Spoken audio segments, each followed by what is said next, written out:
अस्सलामुअलैकुम, Umar online academy में खुशामदीद। फरीद के साथ आज हम पढ़ेंगे मोशन ड्यू टू ग्रेविटी का टॉपिक है। इसको आज हम समझेंगे कि मोशन ग्रेविटी के अंदर कैसे होता है। आप लोगों को सबको पता है कि जमीन में एक कशिश की कुव्वत होती है जिस हर जिस्म को अपनी तरफ अट्रैक्ट करता है। इसी कुव्वत को ग्रेविटी कहा जाता है। सही। तो जमीन के ऊपर जब आप कोई भी बॉडी, कोई भी सरफेस या बॉडी जब जमीन की सरफेस पर यहां पर मौजूद होगा, सही, तो यहां इसको अट्रैक्ट करने के लिए एक फोर्स लगेगी जिसको हम क्या कहते हैं? ग्रेविटी। सही। अब इसी ऑब्जेक्ट को जैसे ही आप थोड़ी सी हाइट पर लेके जाते हैं, जमीन की सतह से थोड़ी सी हाइट पर लेके जाते हैं, इस पे लेके जाते हैं, हाइट पर लेके जाते हैं। जैसी हाइट पर लेके जाते हैं और यहां से ड्रॉप करते हैं तो ये फ्रीली नीचे गिरता है, फ्रीली फॉलिंग होती है इसकी। सही। जैसे आपने किसी भी ऑब्जेक्ट को यूं पकड़ा, जैसे मैं छोड़ूंगा तो ये फ्रीली नीचे जाएगा। सही है बेटा। तो इसी तरीके से अगर आप कोई गेंद उठाते हैं और इसको ऊपर की तरफ फेंकते हैं तो वो भी फ्रीली ऊपर की तरफ जाएगा, उसमें कोई रुकावट नहीं होगी, क्योंकि इस दौरान हमारे पास हवा की रेजिस्टेंस होती है, लेकिन इसको हम इग्नोर करते हैं। सही। तो इसी वजह से हम कहते हैं कि कोई भी ऐसी हरकत जो ग्रेविटी की वजह से होती हो, बॉडी की वो हरकत जो ग्रेविटी उस पर असरअंदाज होती है, ग्रेविटी की वजह से होती हो, ऐसी हरकत को हम क्या कहते हैं? Motion under the gravity. सही है। अब हम सीधे रोड पे चल रहे हैं, सही है, या हम ऊपर से गिर रहे हैं, तो वो मोशन, हम जब ऊपर से गिर रहे हैं तो हमें कौन खींच रहा है? जमीन खींच रहा है। तो जमीन की असर की वजह से हम नीचे आ रहे हैं या हम जमीन की कशिश के खिलाफ ऊपर जा रहे हैं। तो ऐसी हरकत जो जमीन की तरफ हो या जमीन के मुखालिफ सिमत में ऊपर की तरफ जा रहा हो, इस हरकत को हम क्या कहते हैं? Motion under the gravity. जैसे बुक के एग्जाम्पल के मुताबिक है, motion under the gravity is the motion of the body when it's moving only under the effect of the earth gravity. समझ में आ गई बात? यानी कि वो हरकत करे, वो किसके ज़ेर असर हरकत करे? सही है, अर्थ ग्रेविटी के असर। समझ में आ गई बात? चाहे वो जमीन की सतह से ऊपर मूव कर रहा हो, चाहे वो जमीन की सतह की तरफ। समझ में आ रही बात? फॉर एग्जाम्पल, यहां पर एक पत्थर है, उसको आपने ड्रॉप किया तो वो नीचे की तरफ आएगा ना, जमीन की सतह की तरफ, ऊपर की तरफ तो नहीं जाएगा। तो वही इसकी एग्जांपल है, अ स्टोन फॉलिंग फ्रीली और अ बॉल थ्रोन अपवर्ड। या आप यहां से कोई गेंद को अपवर्ड डायरेक्शन की तरफ लेके जाए। सही। लेकिन यहां पर एक बात का ख्याल रखिए, जब आपका जिस्म अपवर्ड डायरेक्शन में हरकत करे या डाउनवर्ड डायरेक्शन में हरकत करे तो इसका जो एक्सेलरेशन होगा वो हम जी कंसीडर करेंगे और इसकी कीमत क्या होगी? आपके पास 9.8 होगा। अक्सर जगह में जी की कीमत 9.8 भी लिखते हैं और अक्सर जगह में जी की कीमत आपके पास 10 भी लिखा जाता है। इसका यूनिट क्या होता है? मीटर पर सेकंड स्क्वायर। सही। अब यहां पर देखिए, जरा गौर से समझिएगा, बोर्ड की तरफ गौर से देखिएगा। अगर आपके पास यही ऑब्जेक्ट ऊपर जा रहा हो तो जमीन की डायरेक्शन किस तरफ है? वो तो नीचे की डायरेक्शन की तरफ है। सही है। जिस्म ऊपर डायरेक्शन में जा रहा है, जमीन की डायरेक्शन नीचे। तो ये जो जिस्म हरकत कर रहा है ये आपके पास अपोजिट हरकत कर रहा है, किसकी? ग्रेविटी की। सही है, क्योंकि ग्रेविटी की डायरेक्शन क्या है? वो डाउनवर्ड है और तुम्हारी बॉडी अपवर्ड की डायरेक्शन में जा रही है, तो वो जमीन की डायरेक्शन के खिलाफ ऊपर जा रहा है ना। सही। क्योंकि आप जब गेंद को पकड़ते हैं, ऊपर की तरफ फेंकते हैं, तो वो एक खास हाइट पर जाकर वापस जमीन की तरफ मुड़ता है। तो जब वो उस हाइट पर मुड़ने से पहले ऊपर की तरफ जाएगा तो इसका मतलब है जो आपका ए होगा यानी ग्रेविटेशन जी होगा, इसको आप क्या लोगे? नेगेटिव लोगे। लेकिन जब वो जमीन की तरफ आएगा तो जी को क्या लोगे? पॉजिटिव लोगे। ये बात याद रहेगी आपको। यानी अगर जिस्म नीचे की तरफ गिर रहा है तो जी को क्या लोगे? पॉजिटिव। लेकिन अगर जिस्म ऊपर की तरफ जा रहा है तो जिस्म को क्या लोगे? नेगेटिव। यही सवाल यहां पे लिखा हुआ, ये आपके क्लास 9 के बुक के कोर्स का रीजन भी आ सकता है और शॉर्ट आंसर क्वेश्चन में भी आ सकता है कि why gravity is taken negative for upward direction, यानी ऊपर की डायरेक्शन में हम जी को क्यों नेगेटिव लेते हैं। तो यही मैंने बता दिया। आपने सिर्फ बताना क्योंकि because a body move upward direction opposite to the gravity directions. Gravity की जो फोर्स की डायरेक्शन है उसके अपोजिट ऊपर की तरफ मूव कर। यही बात देखिए, when an object move upward direction its motion is opposite to the direction of a gravity. उसकी जो हरकत होती है वो अपोजिट होती है direction of a gravity. We consider the gravity negative during to the upward motion of the body. तो बात समझ में आ गई क्यों हम उसको फिर नेगेटिव कंसीडर करते हैं। तो ये दोनों उम्मीद करता हूं आपको ये समझ में आ गए होंगे। अभी हम क्या करेंगे? इनके कुछ न्यूमेरिकल्स। इसी के साथ। तो आइए पहला न्यूमेरिकल देख। तो देखो मोशन अंडर द ग्रेविटी का पहला ही न्यूमेरिकल है आपके पास, इसको हल करते हैं। जरा क्या कह रहे हैं कि a ball is drop from 50 metre height, ball गिर रहा है 50 मीटर हाइट से। समझ लें ये आपके पास जमीन है या ग्राउंड है, सही, हम अर्थ ले लेते हैं, सही। इससे हाइट में कितना है 50 मीटर की ऊंचाई है। यहां से बॉल को नीचे की तरफ ड्रॉप किया जाता है, सही है। अब बॉल इस पोजीशन में क्या है, रेस्ट पोजीशन में होगा, क्योंकि जब ड्रॉप करने से पहले तो बॉल यूं पकड़ी हुई होगी आपने। जैसे ही हम इसको ड्रॉप करेंगे तो ये नीचे की तरफ आएगा। तो जब भी कोई जिस्म रेस्ट पोजीशन में होता है तो इसकी जो इनिशियल वेलोसिटी होती है, जो जिसे हम वी.आई कहते हैं, वो क्या होगी 0 मीटर पर सेकेंड, सही है। यहां तक बात समझ में आ गई। तो इसका मतलब जब आप इसका डेटा बनाने जाएंगे, डेटे के मुताबिक आपके पास जो इनिशियल वेलोसिटी होगी,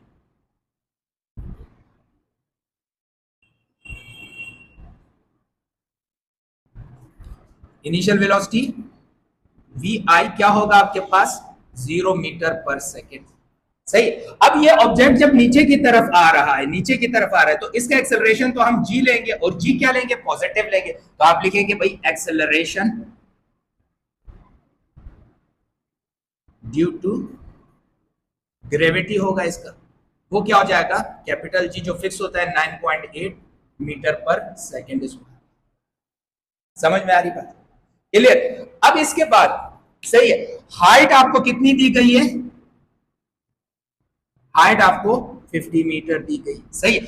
और आपको वेलोसिटी मालूम करनी है बिफोर टचिंग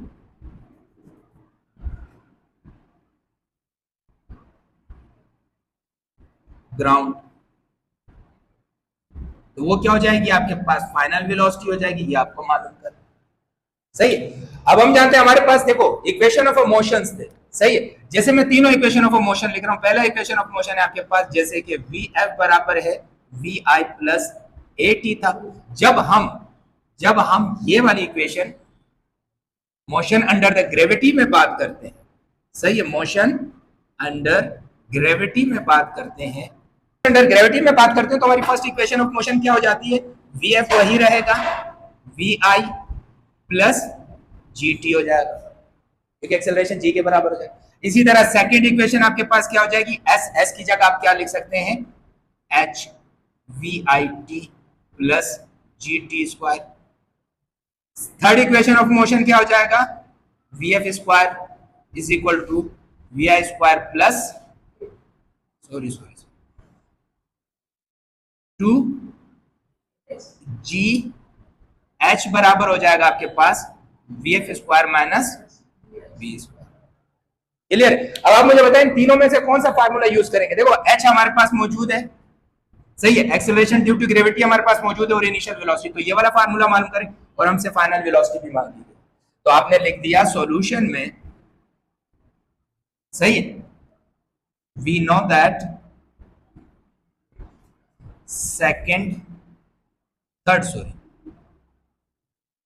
थर्ड इक्वेशन, सही, क्या हो जाएगा आपके पास V F square minus V I square is equal to 2 G H.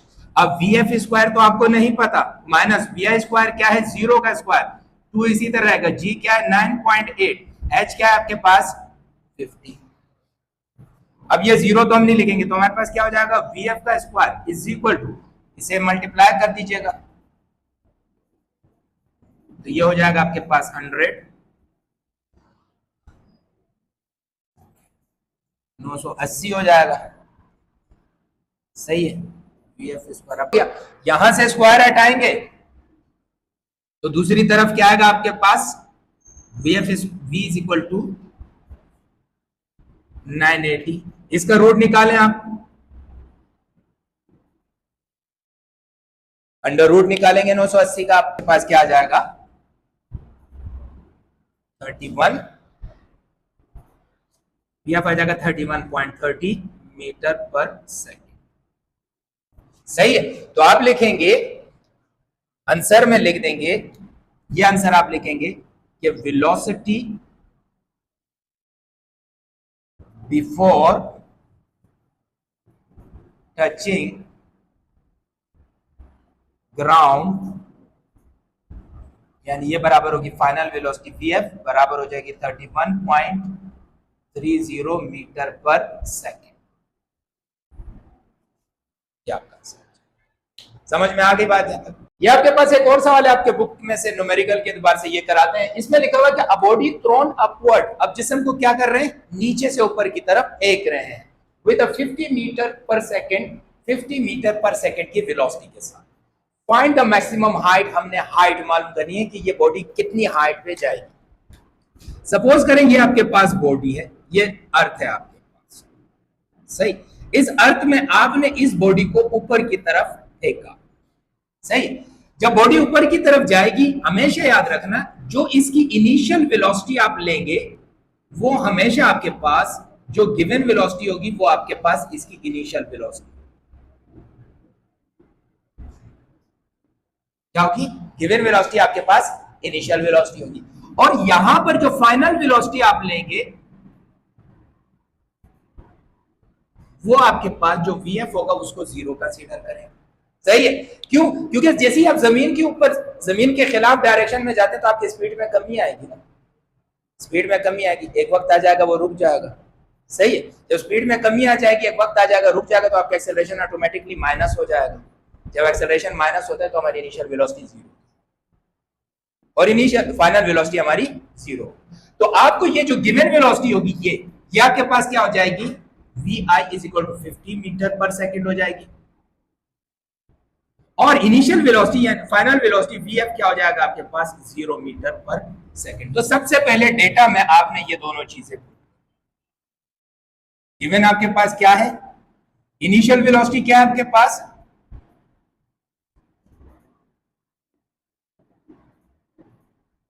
V आई आपके पास क्या आ गई, 50 metre per second. Final velocity क्या है आपके पास, वीएफ आपके पास क्या है, 0 metre per second.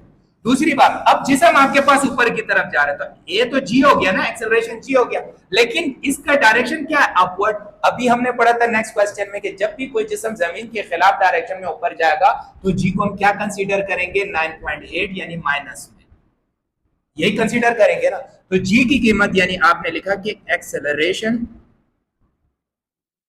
Due to gravity बराबर आ जाएगा जी के, ये बराबर किसके आएगा, 9.8 मीटर पर सेकेंड, लेकिन माइनस, सही है। अब आपसे अगली चीज क्या पूछ रहा है, रिक्वायर्ड में आपसे क्या पूछ रहा है, रिक्वायर्ड में वो आपसे पूछ रहा है कि आप हाइट मालूम करो, मैक्सिमम हाइट जो आपके पास बराबर हो जाएगा h, ये आपने फाइंड, सही है। तो आपने लिखा, ये तो आपने डेटा बना लिया, डेटा के बाद अब आपने सॉल्यूशन लिख दिया, सही है। Second equation of motion under the gravity, तो आपने लिखा वी नो दैट क्या है आपके पास, 2gh बराबर है vf का स्क्वायर माइनस vi का स्क्वायर, सही। यहां पर 2 इसी तरह रहा, जी की कीमत क्या लिख लेंगे, माइनस 9.8, h आपको मालूम करना है, vf क्या हो जाएगा, 0 का स्क्वायर माइनस vi क्या हो जाएगा आपके पास, 50 का स्क्वायर, सही। 9.8 से जब 2 को मल्टीप्लाई करेंगे तो आपके पास आ जाएगा 2 से जब 9.8 को मल्टीप्लाई करेंगे तो 19.6 h, और ये 0 तो कंडीशन हो जाएगा, और माइनस यहां भी माइनस प्लस माइनस आ जाएगा, 50 का स्क्वायर क्या आएगा, 2500, माइनस से माइनस कैंसिल हो जाएगा आपके पास, सही है। तो आपके पास माइनस से माइनस कैंसिल हो गया, तो आपके पास h की वैल्यू क्या आ जाएगी, 2500 डिवाइडेड बाय 19.6, h क्या है आपके पास, 127.55 मीटर। आंसर में आपने क्या लिख दिया, maximum height is equal to h और इज इक्वल टू 127.55 मीटर। ये हो गया आपका